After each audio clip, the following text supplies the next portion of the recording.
Bismillahirrahmanirrahim. Welcome to my YouTube channel. Hello guys. Today we are going to start Math Chapter 1 for Class 9 of new book. First we shall discuss about real number. What is real number? Real number basically बच्चों rational और irrational numbers का combination होते हैं। अब rational number क्या होता है? Rational number ऐसे नंबर होते हैं जो p/q की फॉर्म में लिखा जा सकता हो और p और q सेट ऑफ इंटीजर्स में बिलोंग करती हों। रैशनल नंबर p/q की फॉर्म में लिखे जा सकते हों वेयर p और q जो है सेट ऑफ इंटीजर्स में बिलोंग करती हों। अब प्रैक्टिकल एग्जांपल लेके देख लेते हैं। जिस तरह के ये 1/2 ये भी एक रैशनल नंबर है, और कोई भी एग्जांपल ले लें जो p/q की फॉर्म में लिखे जा सकते हों वेयर ये 1 और 2 जो है ये बिलोंग करते हैं सेट ऑफ इंटीजर्स में। 2/5। अब जो रैशनल नंबर है इसकी मज़ीद दो ब्रांचेज़ है, टर्मिनेटिंग डेसिमल नंबर्स और non terminating and recurring decimal numbers. अब टर्मिनेट डेसिमल नंबर क्या होता है? टर्मिनेटिंग डेसिमल नंबर जो है बेसिकली ये p/q की फॉर्म में लिखे जा सकते हैं क्योंकि ये रैशनल नंबर है, इसकी एक ब्रांच है। तो टर्मिनेटिंग जो पॉइंट के बाद जो नंबर्स हैं वो टर्मिनेट कर जाते हैं। लाइक ये 1/2 को हम which can be written as 0.5। अब 5 के बाद मज़ीद कोई नंबर नहीं आ रहा, टर्मिनेट कर गया। अब 1/4 which can be written as 0.25। अब 25 के बाद नेक्स्ट कोई नंबर नहीं आ रहा, टर्मिनेट कर गए हैं। तो ये टर्मिनेटिंग डेसिमल नंबर्स इसे हम कहते हैं, रैशनल नंबर की एक ब्रांच। और सेकंड इसकी ब्रांच है non terminating and recurring decimal numbers. Non terminate and recurring decimal numbers किसे कहते हैं? जो non terminating and recurring decimal numbers है ये बेसिकली 1/3 को हम which can be written as 0.3333। ये 33 ये चलता जा रहा है अप टू सो ऑन। तो फर्स्ट ऑफ ऑल ये नॉन टर्मिनेटिंग है और सेकंड ये रेकरिंग है। रेकरिंग मतलब रिपीट हो रहा है, पॉइंट के बाद जो नंबर है 3 ये रिपीट हो रहा है infinity time. 1/6 which can be written as 0.16666 up to so on. It is also non-terminating and recurring decimal numbers because point के बाद जो 16 है 6 ये रिपीट हो रहा है और ये इन्फिनिटी टाइम रिपीट हो रहा है। ये नॉन टर्मिनेटिंग भी है और रेकरिंग भी है डेसिमल नंबर्स। ये रैशनल नंबर्स की दो ब्रांचेस थी, टर्मिनेटिंग डेसिमल नंबर्स और non terminating and recurring decimal numbers. Irrational number ऐसे नंबर्स होते हैं जो p/q की फॉर्म में नहीं लिखे जा सकते। इसमें non terminating and non recurring decimal numbers ये √2 है विच इज़ इरेशनल नंबर। √2 को हम लिख सकते हैं 1.√2 है, ये बेसिकली इरेशनल नंबर है। ये non terminating and non recurring decimal numbers, point के बाद जो नंबर्स है ये बेसिकली रिपीट नहीं हो रहे और ये अप टू सोन चलते जा रहे हैं। यानी कि ये नॉन रेकरिंग है और नॉन टर्मिनेटिंग है। एक तो ये बात कि ये टर्मिनेट भी नहीं हो रहे और दूसरी बात ये कि ये नॉन रिपीटिंग है। एंड देन ये जो पाई है ये भी इरेशनल नंबर है और ये भी non terminating and non recurring decimal numbers. ये कुछ एग्जांपल्स मैंने आपको बता दी है कि इरेशनल नंबर है। स्टूडेंट्स हम नेक्स्ट टॉपिक स्टार्ट करने जा रहे हैं, properties under addition and multiplication. First property है क्लोजर लॉ या closure property. For all elements के लिए ए बी बिलोंगिंग टू आर मतलब रियल नंबर्स, तमाम एलिमेंट्स के लिए अगर सेट ऑफ रियल नंबर्स में बिलोंग करते हों तो अंडर एडिशन क्लोजर प्रॉपर्टी को इस तरह डिफ़ाइन करेंगे कि उन दो एलिमेंट्स को हम ऐड करें कोई भी 2 एलिमेंट ले लें रियल नंबर में से, उनको ऐड करें। ऐड करने से जो भी हमारे पास एलिमेंट आए वो अगेन रियल नंबर में बिलोंग करना चाहिए। और अंडर मल्टीप्लिकेशन इसको डिफ़ाइन करते हैं, फॉर ऑल एलिमेंट्स के लिए कोई भी 2 एलिमेंट ले लें, उनको मल्टीप्लाई करें और उससे जो आंसर आए, जो एलिमेंट आए, वो again set of real number में बिलोंग करना चाहिए। सेकंड प्रॉपर्टी या एसोसिएटिव प्रॉपर्टी अंडर एडिशन इसको डिफ़ाइन करते हैं कि हम कोई भी 3 एलिमेंट ले लें ए बी सी, उनको इस तरह ऐड करें कि पहले ए को बी में ऐड करें और उसके बाद सी ऐड करें, तो वो is equal to b c में ऐड करें पहले, फिर ए ऐड करें, तो इन दोनों का आंसर इक्वल आना चाहिए, यानी कि left hand side right hand side के इक्वल आने चाहिए। और अंडर मल्टीप्लिकेशन इसको डिफ़ाइन करते हैं, ए को पहले बी से मल्टीप्लाई करें, उसके बाद सी को मल्टीप्लाई करें, ये इज़ इक्वल टू आना चाहिए, पहले बी को सी के साथ मल्टीप्लाई करें फिर ए को, तो इस सूरत में left hand side right hand side के इक्वल आनी चाहिए। आइडेंटिटी एडिशन के लिहाज से हम कोई भी एलिमेंट ले लें, ए बिलोंग करता हो आर में रियल नंबर में, तो उसमें 0 ऐड करें तो अगेन वो एलिमेंट ए आ जाता है, या 0 पहले ऐड करें या बाद में ऐड करें, दोनों सूरतों में हमारे पास जो आंसर है वो अगेन ए ही आता है, ए एलिमेंट ही आता है। तो 0 जो है वो इज़ दी एडिटिव आइडेंटिटी है। मल्टीप्लिकेटिव आइडेंटिटी 1 हम मल्टीप्लाई करें ए के साथ, चाहे पहले से ऐड करें या बाद में ऐड करें, तो अगेन इस सूरत में हमारे पास जो एलिमेंट है वो ए आता है। तो 1 इज़ दी मल्टीप्लिकेटिव आइडेंटिटी हो गई। अब इन्वर्स प्रॉपर्टी अंडर एडिशन कि कोई भी एलिमेंट हम ए लें रियल नंबर में से, उसमें -a ऐड करवाएं तो हमारे पास एडिटिव आइडेंटिटी आती है, 0 आती है। -a प्लस a करें या a -a करें,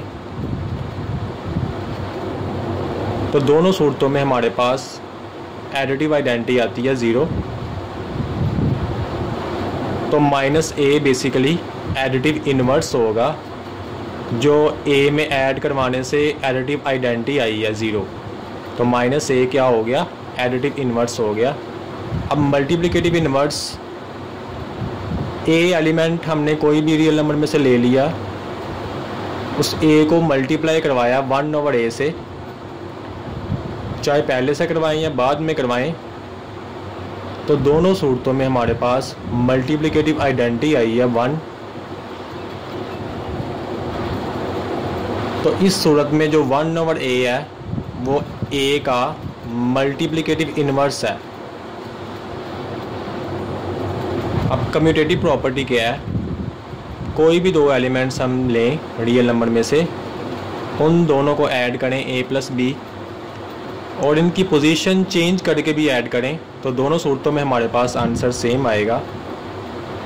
मल्टीप्लिकेटिव कम्यूटेटिव प्रॉपर्टी मल्टीप्लिकेशन के लिहाज से a को b के साथ मल्टीप्लाई करें या इनकी पोजीशन चेंज करके इनको मल्टीप्लाई करवाएं, तो दोनों सूरतों में हमारे पास जो आंसर है वो सेम आएगा। तो ये स्टूडेंट्स प्रॉपर्टीज़ थी अंडर एडिशन एंड मल्टीप्लिकेशन जो मैंने आपके साथ डिस्कस की। Closure property, associative property, identity, inverse और कम्यूटेटिव प्रॉपर्टी।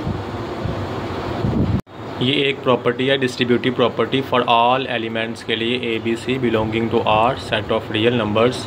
तो लेफ़्ट डिस्ट्रीब्यूटिव प्रॉपर्टी क्या है कि ए को हम लेफ़्ट साइड से ऑपरेट करवाएं बी प्लस सी के साथ, तो ये इक्वल आना चाहिए a b plus a C.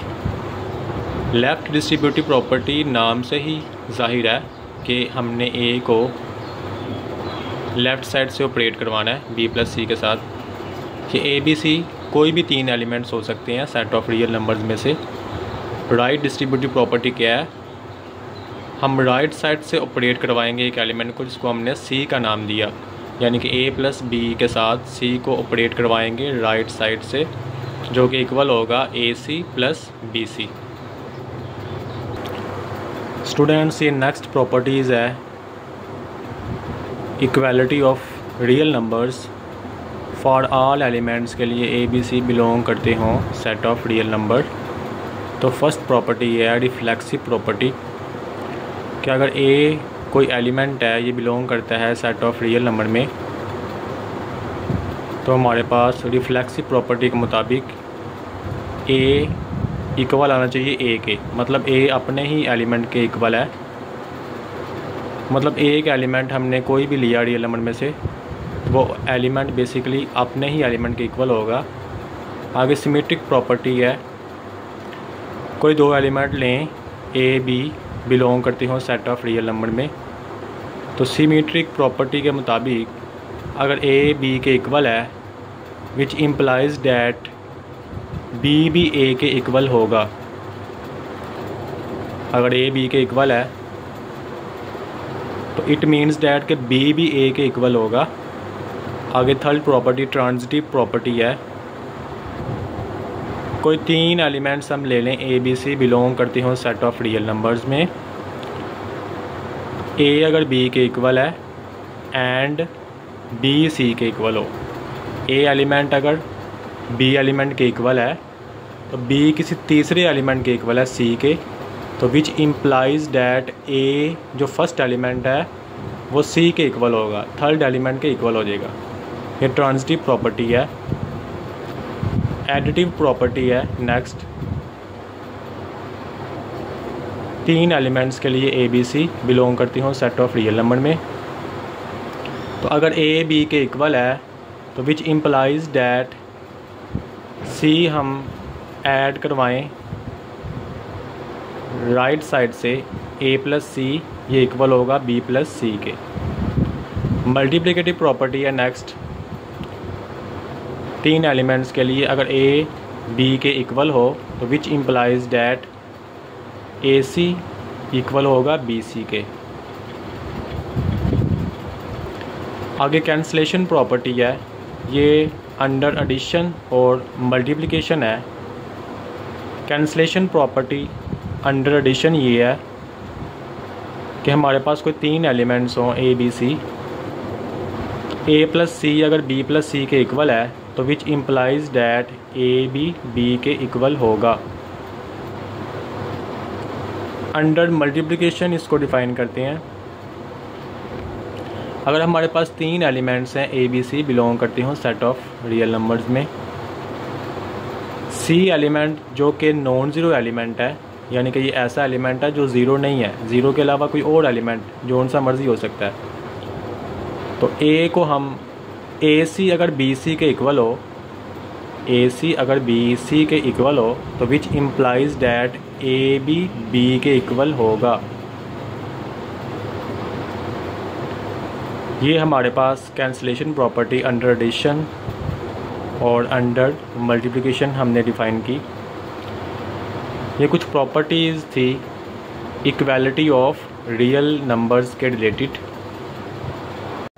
Students, next properties है ऑर्डर ऑफ रियल नंबर्स की प्रॉपर्टीज़ है। फर्स्ट प्रॉपर्टी है trichotomy, for all elements a B C belong करती हों सेट ऑफ रियल नंबर्स में, इधर ए बी के इक्वल हो या ए बी से बड़ा हो या ए बी से छोटा हो सकता है। अब जब कोई भी दो एलिमेंट्स लेंगे सेट ऑफ रियल नंबर्स में तो इनमें ये खसूसियात होगी, या वो दोनों इक्वल हो सकते हैं, या एक एलिमेंट जो है वो दूसरे से बड़ा हो सकता है, या वो दूसरे से छोटा हो सकता है। तो नेक्स्ट ट्रांजिटिव प्रॉपर्टी है, ए अगर बी से बड़ा हो एंड बी सी से बड़ा हो, बी किसी तीसरे एलिमेंट से बड़ा हो, तो विच इम्प्लाइज डैट जो फर्स्ट एलिमेंट है ए वो सी से बड़ा हो जाएगा, तीसरे एलिमेंट से बड़ा हो जाएगा। अगर ए बी से लेस हो एंड बी सी से लेस हो, तीसरे नंबर से बी लेस हो, तो ए जो है वो सी से लेस हो जाएगा। ये ट्रांजिटिव प्रॉपर्टीज़ है। नेक्स्ट एडिटिव प्रॉपर्टी है, अगर ए ग्रेटर हो बी से which implies that A plus C is greater होगा बी प्लस सी से।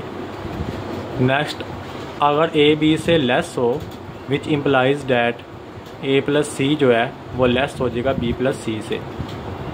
मल्टीप्लिकेटिव प्रॉपर्टी है। नेक्स्ट, इफ़ अगर ए बी से बड़ा हो which implies that a c greater होगा बी सी से।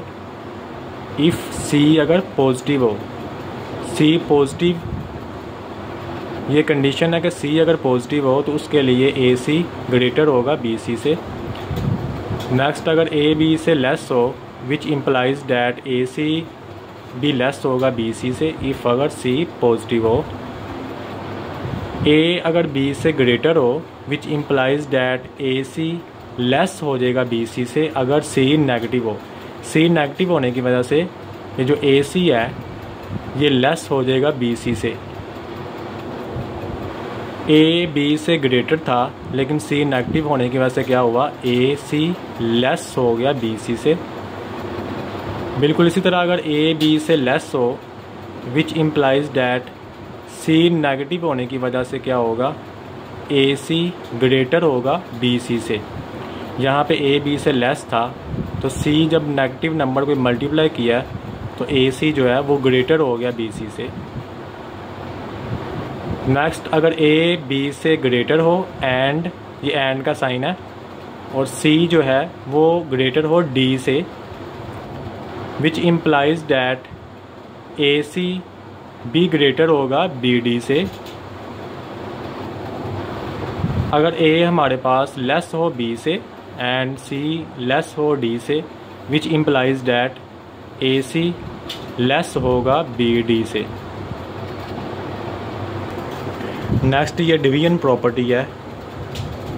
ए अगर बी से लेस हो which implies that a over c less होगा बी ओवर सी से। इफ़ अगर सी पॉजिटिव हो, सी अगर पॉजिटिव हो तो ए ओवर सी लेस होगा बी ओवर सी से। नेक्स्ट, अगर ए बी से लेस हो which implies that a over c greater होगा बी ओवर सी से। इफ़ अगर सी नेगेटिव हो, सी नेगेटिव होने की वजह से ये ए ओवर सी जो है ये ग्रेटर हो गया बी ओवर सी से। ए अगर बी से ग्रेटर हो तो ए ओवर सी ग्रेटर होगा बी ओवर सी से। इफ़ अगर सी पॉजिटिव हो, सी पॉजिटिव हो, ए बी से बड़ा हो तो ए ओवर सी भी बड़ा होगा बी ओवर सी से। नेक्स्ट, अगर ए बी से ग्रेटर हो which implies that a over c less होगा बी ओवर सी से। इफ़ अगर सी नेगेटिव हो।